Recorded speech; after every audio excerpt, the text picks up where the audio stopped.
دینے والے بن جائیں گے، یا اللہ ان کے اندر سے کوئی ایک عطا فرما دے۔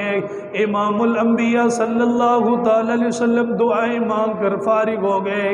ادھر کافر بھی سارے کے سارے دار الندوہ کے اندر موجود ہیں، انہوں نے بھی اپنا منصوبہ بنایا ہوا ہے، سارے لوگوں کو اکٹھا کیا ہوا ہے، مشرکین مکہ کو جمع کیا ہوا ہے، سارے سردار ان کے پاس بھی موجود ہیں۔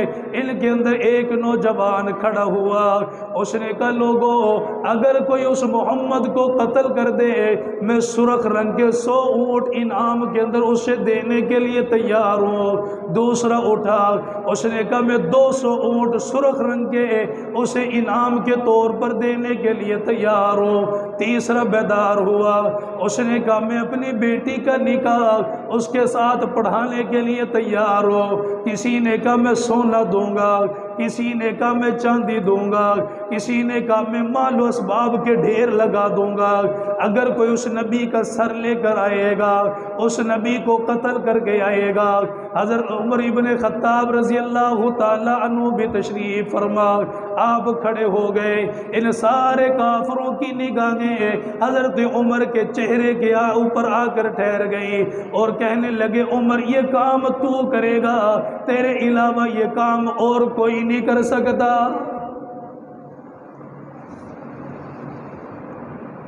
حضرت عمر رضی اللہ تعالیٰ عنہ کھڑے ہو گئے، ہاتھ کے اندر تلوار پکڑ لی ہے اور وہاں سے نکل کے چلے گئے۔ عمر تو وہ تھا جو ایمان لانے سے پہلے بھی بڑا بہادر ہوا کرتا تھا، اس کی تلوار کے چرچے ہوا کرتے تھے، اس کی قوت کو مانا اور سمجھا جاتا تھا۔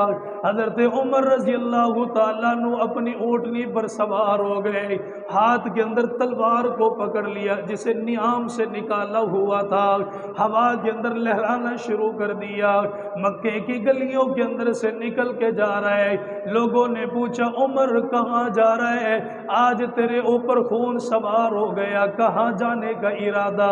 حضرت عمر نے فرمایا لوگوں میرا راستہ نہ روکو، آج میں آمنہ کے لال کو نعوذ باللہ قتل کرنے کے لیے جا رہا ہوں، آپ کا سر مبارک لینے کے لیے جا رہا ہوں۔ راستے کے اندر ایک صحابی سے ملاقات ہو گئی، اس نے راستہ روکا، کہا عمر کہاں جا رہا ہے؟ کہا اس تمہارے نبی کو ختم کرنے کے لیے جا رہا ہوں، آئندہ کے بعد اس نبی کا نام لینے والا کوئی نہ رہے گا، اس نبی کا ذکر کرنے والا کوئی نہ رہے گا، اس نبی کو مٹانے کے لیے جا رہا ہوں۔ صحابی ہنسنے لگا، مسکرانے لگا۔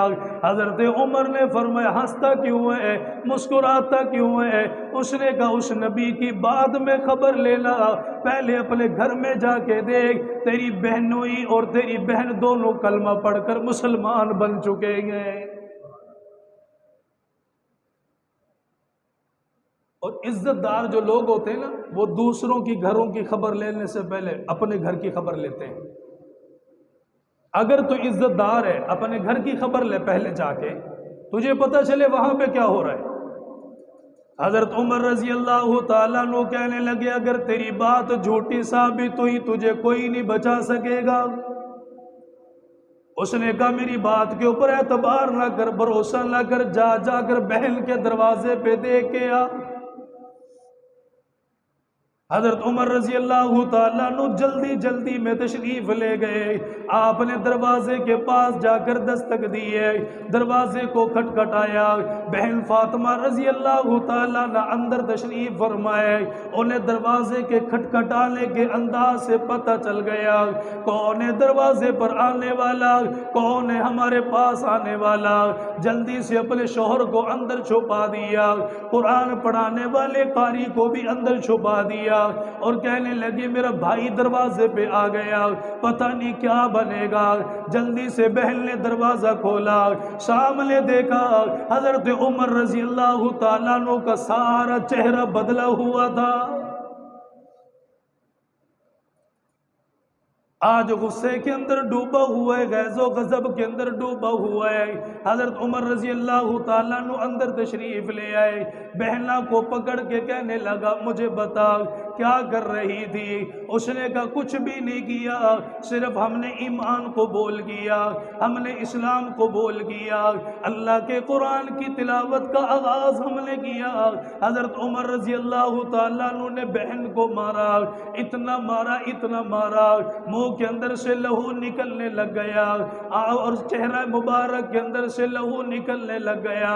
بہن کو مار مار کے زمین کے اوپر گرا دیا، لیکن بہن بھی وہ جو عمر کی بہن ہے، جس سینے سے لگ کر عمر نے دودھ پیا، اسی سینے کے ساتھ لگ کر بہن نے دودھ پیا تھا، وہ بہن بھی سامنے آ کر کھڑی ہو گئی۔ اس نے کہا عمر مار دے، جان نکال دے، ہمیں ختم کر دے، ہماری بوٹی بوٹی علیحدہ علیحدہ کر دے، لیکن ایمان کو ہم سے نہیں نکال سکتا، کلمہ ہم سے علیحدہ نہیں کر سکتا۔ عمر رضی اللہ تعالیٰ عنہ مار مار کے تھک گئے، بہنوئی سامنے آ گیا، بہنوئی کو اتنا مارا، مار مار کے بے ہوش کر دیا۔ حضرت فاطمہ سامنے کھڑی ہو کر کہنے لگی تو جتنا مرضی مار لے، لیکن اس پیغمبر کی غلامی کو چھوڑنے کو ایک لمحے بھی تیار نہیں۔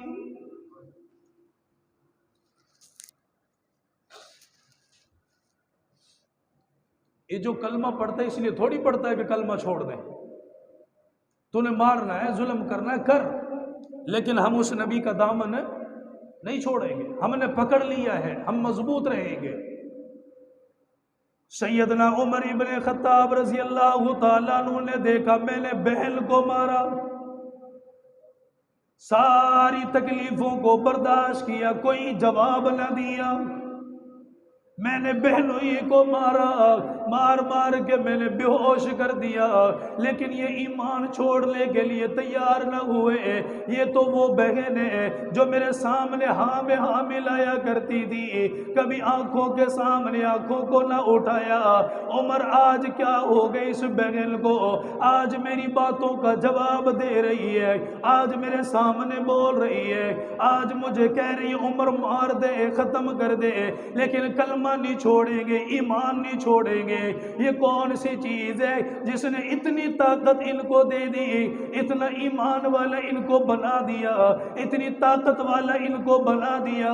حضرت عمر رضی اللہ تعالیٰ عنہ مجبور ہو گئے، بہن کے سامنے گھٹنے ٹیک دیے، اور مجبور ہونے کے بعد کہنے لگے او میری بہن مجھے بتا تو صحیح، تو کس چیز کی تلاوت کر رہی تھی، تو کس چیز کو پڑھ رہی تھی؟ مجھے بھی سامنے لے کر آ، میں بھی پڑھ کے سناؤں گا، میں بھی تلاوت کروں گا، اسے دیکھوں گا کیا لکھا ہوا ہے، کیا اس کے اندر محفوظ ہے۔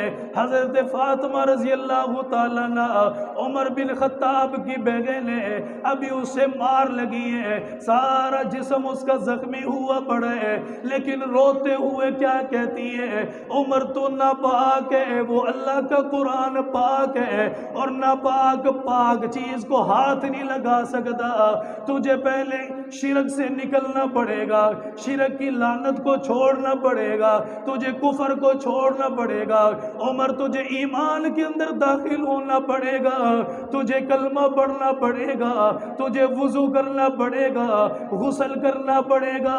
فرمائے بہن مجھے تو پتہ نہیں کیسے پاک ہوا جاتا ہے، مجھے پاک کر کے لا۔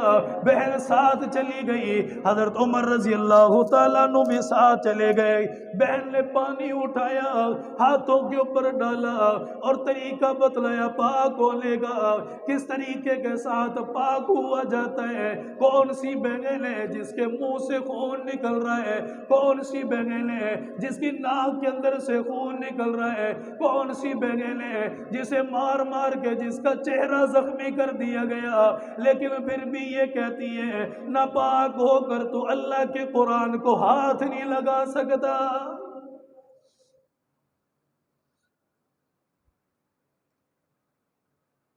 بہن نے پانی ڈالا، غسل کروایا، اچھے طریقے کے ساتھ پاک اور صاف کروا دیا، وضو کروایا، بہن نے اپنے بھائی کا دامن پکڑا لے کر سامنے آ گئی، بہنوں اندر سے قرآن کریم کا نسخہ لے کر آ گیا، لا کر سامنے رکھ دیا گیا، فرمایا بھیا اس کی تلاوت ہو رہی تھی، یہ وہ اللہ کا قرآن ہے جسے آمنہ کے لال کے اوپر اتارا گیا، جسے آسمانوں سے بھیجا گیا، جس کے ایک ایک لفظ کی ادائیگی کے اوپر وعدہ کر لیا گیا، 10 نیکی اللہ کی طرف سے عطا ہو رہی ہے، دیکھنے کا اجر و ثواب علیحدہ سے مل رہا ہے، عمر یہ اللہ کا قرآن ہے۔ حضرت عمر نے اٹھا لیا اور 16واں پارہ کھولا، اس کی تلاوت کا آغاز کر دیا، کیا پڑھ رہا ہے؟ بسم اللہ الرحمن الرحیم، طه ما انزلنا عليك القرآن لتشقى إلا تذكرة لمن يخشى تنزيلا ممن خلق الأرض والسماوات العلى الرحمن على العرش استوى له ما في السماوات وما في الأرض وما بينهما وما تحت الثرى۔ ان ساری آیات مبارکہ کے اندر بتایا گیا عمر تیرا پالنے والا ایک اللہ، اس کائنات کو سنبھالنے والا ایک اللہ، ساری کائنات کا نظام چلانے والا اللہ۔ حضرت عمر نے پڑھا، اندر کی دنیا جاگ گئی، کیفیت بدل گئی، حالات بدل گئے، ایمان کی روشنی سینے کے اندر پیدا ہو گئی۔ چند آیات مبارکہ پڑھی ہے، اپنی بہن کو کہنے لگا، فرمایا بہنا اب زیادہ دیر یہاں پہ نہ روک، اس نبی کے قدموں میں لے جا، وہاں جا کر کلمہ پڑھوں گا، مسلمان بنوں گا، اس نبی کے قدموں میں رہوں گا، وہاں پر اپنی ساری زندگی کو بسر کروں گا۔ حضرت عمر روانہ ہو گئے، حال بکھرا ہوا تھا، سر کے بال بکھرے ہوئے، کوئی دیوانہ جو اپنے گھر سے نکلا کرتا ہے ان دیوانوں کی طرح نکل کے جا رہا ہے، پتہ نہیں کیا بننے والا ہے، ہاتھ کے اندر تلوار پکڑی ہوئی ہے، دیوانہ وار چل رہا ہے۔ صحابہ کرام دار ارقم کے اندر تشریف فرما، ان کی نگاہ پڑی، فرمایا آقا عمر آ رہا ہے، لیکن آج حالات بدلے ہوئے نظر آ رہے ہیں۔ یا رسول اللہ حالات بدلے ہوئے نظر آ رہے، پتہ نہیں کیا کرے گا، پاؤں کے اندر جوتا کوئی نہیں، سر کے بال بکھرے ہوئے، سواری کے اوپر سوار کوئی نہیں، پیدل چل کے آ رہا ہے۔ اللہ کے نبی نے فرمایا آنے دو۔ حضرت حمزہ رضی اللہ تعالیٰ عنہ قریب میں کھڑے ہوئے، پہرا دینے کے لیے، اللہ کے نبی کے تحفظ کے لیے، وہ بھی تلوار ہاتھ میں پکڑ کے کھڑا ہے۔ فرمایا آقا اگر آپ کہیں آنے سے پہلے ان کو نمٹا دیا جائے گا۔ آپ نے فرمایا چچا آنے دو، میں کل دعائیں مانگ کر آیا تھا، اللہ دین کے لیے، ایمان کے لیے، اسلام کے لیے عمر عطا فرما دے، شاید دعاؤں کا ثمرہ بل کے آ رہا ہے۔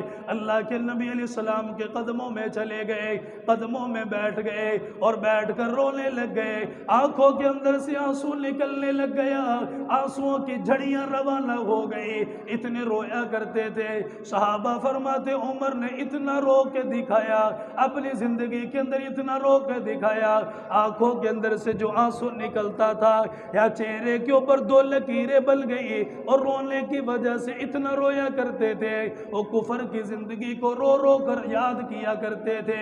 آج نبی کے قدموں میں بیٹھ گئے، آقا آپ کو بڑا ستایا، آپ کو بڑے دکھ دیے، آپ کو بڑی تکلیفیں پہنچائی، لیکن یہ غلام معافی مانگنے کے لیے آیا، اے اللہ کے نبی مجھے معاف فرما دیجئے۔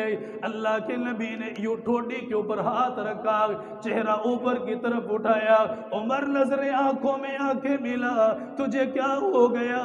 اللہ نے تجھے بھیجا ہے، تجھے پریشان ہونے کی ضرورت کوئی نہیں۔ آپ نے حضرت عمر کو کلمہ پڑھایا، مسلمان بنا دیا۔ دار ارقم کے اندر گونج اٹھنے لگی ہے، نعرہ تکبیر بلند ہوا، اللہ اکبر کی صدائیں گونجنے لگی ہے، صحابہ اکرام خوش ہو گئے۔ یہ 40ویں نمبر پر عمر نے کلمہ پڑھا، ایمان لے کر آیا، 40 کی تعداد پوری ہو گئی۔ صحابہ اکرام ایک دوسرے کو مبارکباد دینے لگے، خوشیاں منانے لگے، خوشیوں کے اندر ڈوب گئے۔ اتنے میں نماز کا وقت ہوتا گیا۔ اللہ کے نبی نے فرمایا جاؤ جا کر اذان دو۔ بلال حبشی اذان پڑھ گیا ہے، اللہ کے نبی بیدار ہوئے، آپ کھڑے ہوئے، آپ نے کھڑے ہونے کے بعد صحابہ کو فرمایا جاؤ میرے دیوانوں نماز کی تیاری کرو۔ صحابہ اکرام جانے لگے، عمر رضی اللہ تعالیٰ عنہ پریشان ہو گئے، آقا ابھی آیا، یہ کہاں جا رہے، مجھے چھوڑ کر کہاں جانے کا ارادہ کر لیا، تنہا چھوڑ کے جا رہے۔ فرمایا عمر تیری ذات کا مسئلہ نہیں، اب تو رب العالمین کی عبادت کا مسئلہ ہے، اللہ کے لیے نماز پڑھنی ہے، سجدہ کرنا ہے۔ مسلمان نمازوں کا اہتمام کرتا ہے، نمازوں کی پابندی کرتا ہے، اللہ کو راضی کرنے کے لیے کبھی رکوع کرے گا، کبھی سجدہ کرے گا، کبھی ہاتھ اٹھا کر اللہ کے سامنے دعائیں کرے گا۔ حضرت عمر بھی بیدار ہو گئے، وضو کا طریقہ سکھلایا گیا، وضو کر کے آ گئے۔ اللہ کے نبی نماز کہاں پہ ادا کی جائے گی؟ آپ نے فرمایا صحابی کے گھر پہ جن کا نام ارقم ہے ان کے گھر پہ نماز ادا کی جائے گی۔ حضرت عمر تڑپ گئے، آقا یہ ساری دنیا کھلم کھلا عبادت کرتی ہے، جس نے عبادت کرنی ہے وہ خانہ کعبہ میں چلا گیا، جس نے رب کو پکارنا ہے وہ خانہ کعبہ میں چلا گیا۔ اللہ کے نبی آپ یہاں پر چھپ کر کیوں نماز پڑھیں گے؟ فرمایا عمر تیری قوم وہاں نماز پڑھنے نہیں دیتی، اگر میں کبھی چلا گیا میں نے سجدہ کیا، گندی اوجڑی لا کر میری کمر کے اوپر رکھ دی گئی ہے، اگر میں نماز میں مشغول ہو گیا تیری قوم والوں نے مجھے مارنا پیٹنا شروع کر دیا، عمر وہ نماز پڑھنے نہیں دیتے، میرا تو بڑا دل کرتا ہے وہاں جاؤ اللہ کو جا کر راضی کرو، اپنے رب کو مناؤ، اپنے رب کے سامنے جھکو، اللہ کو رو رو کر مناؤ، الہی تیرا گھر ہے یہاں پر عبادت کرنے کے لیے آیا، لیکن عمر تیری قوم جاننے نہیں دیتی ہے، نماز پڑھنے نہیں دیتی ہے۔ اللہ کے نبی سے حضرت عمر نے فرمایا آقا میرے ایمان لانے سے پہلے چھپ کر نماز پڑھی گئی، میرے ایمان لانے سے پہلے چھپ کر عبادت کی گئی، میرے ایمان لانے سے پہلے چھپ کر اذان پڑھی گئی۔ اللہ کے نبی اب میں ایمان لے کر آ گیا، میں آپ کو